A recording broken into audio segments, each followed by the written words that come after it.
Hello students, स्वागत है आपका फिर से अपने यूट्यूब चैनल बीएल गुरुजी में। और मैं लेकर आया हूँ एक नई वीडियो जो बहुत ही ज़्यादा मज़ेदार होने वाली है। तो एक नया टॉपिक है हमारे पास, माध्यक, उसके बारे में आज बात करेंगे। तो अगर किसी ने मेरे यूट्यूब चैनल को सब्सक्राइब नहीं किया है तो सब्सक्राइब कर देना। उसके बाद चलेंगे हम अपने टॉपिक माध्यक के ऊपर।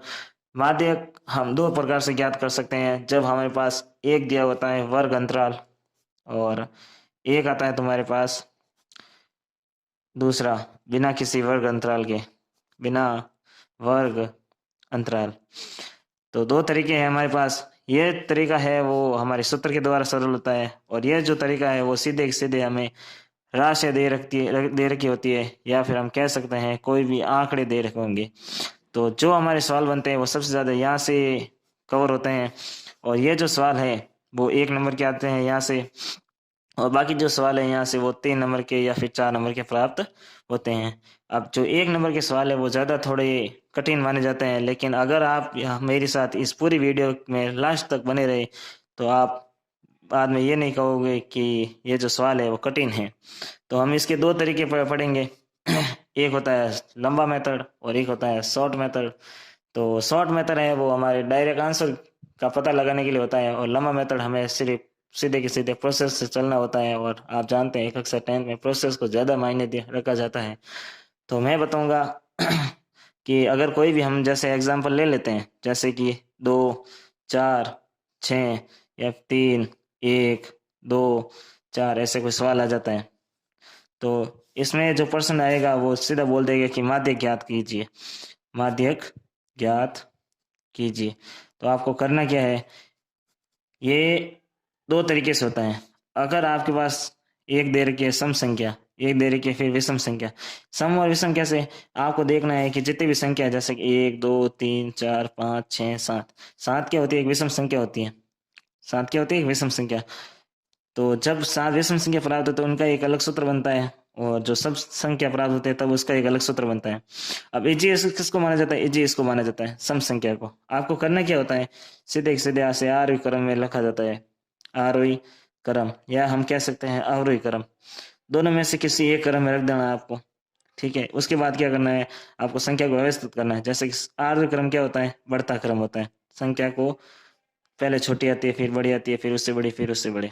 अवरोही क्रम क्या होता है, सबसे पहले बड़ी आती है, फिर उससे छोटी, फिर उससे छोटी, फिर उससे छोटी, ऐसे छोटी छोटी चलती जाती है। अब आपको करना है या फिर आरोही क्रम व्यवस्थित करो या अवरोही क्रम व्यवस्थित करो, दोनों में से एक को करना है। अब मैं क्या कर रहा हूँ, आरोही क्रम में व्यवस्थित कर रहा हूँ। आरोही क्रम सबसे पहले छोटी आएगी 1, फिर आएगी 2।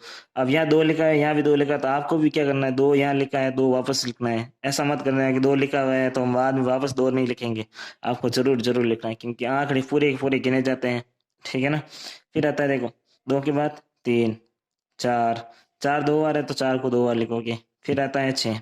अब कितनी संख्या है, 7 संख्या है, तो मतलब यहाँ तक हमारा क्या है, सही है। अब आपको करना क्या है, देखो संख्या गिनो, 1, 2, 3, 4, 5, 6, 7। अब मैं सबसे शॉर्ट तरीका बता रहा हूँ।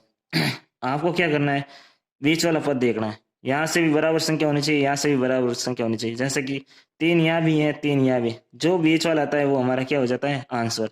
अब यहाँ बीच में 3 आ रहा है तो इसका आंसर क्या हो जाएगा, 3। ये तो हो गया शॉर्ट तरीका आंसर ज्ञात करने का। अब लंबे तरीके से क्या करना है आपको, आपको क्या करना है, सूत्र का प्रयोग करना है। जैसे कि माध्यक बराबर n+1/2, कोष्टक करके यहाँ लिखना है वाह पद। ठीक है ना, यहाँ तक समझ में आया। अब देखो n का मान कितना है, 7, फिर प्लस का प्लस, 1 का 1, बट्टे में कितना है 2, 7 और 1 कितना हो जाता है 8, और बट्टे में कितना हो जाता है 2, 2 का भाग 8 में कितनी हो जाता है 4, यानी कि 4वां पद। अब आपको करना क्या है, 4वां पद कहाँ से देखना है, यहाँ से देखना है। आरोही क्रम व्यवस्थित किया वहां से देखना है। मैंने आरोही क्रम व्यवस्थित नहीं किया है ना, आरोही क्रम व्यवस्थित किया है। तो आरोही क्रम व्यवस्थित किया है तो आपको करना क्या है, पहला, दूसरा, तीसरा, चौथा। चौथा पद कौन सा है, 3, तो चौथा पद 3 है, इसका मतलब हमारा माध्यक भी क्या होगा, फिर 3 होगा। ये फिर क्या हो जाता है, आंसर। ठीक है ना। तो ये थी मेरी वीडियो। अगर आपको पसंद आई है तो जरूर से जरूर जरूर लाइक करना और सब्सक्राइब करना ना भूले। ठीक है, फिर मिलते हैं एक नई वीडियो के साथ, एक नई ट्रिक के साथ।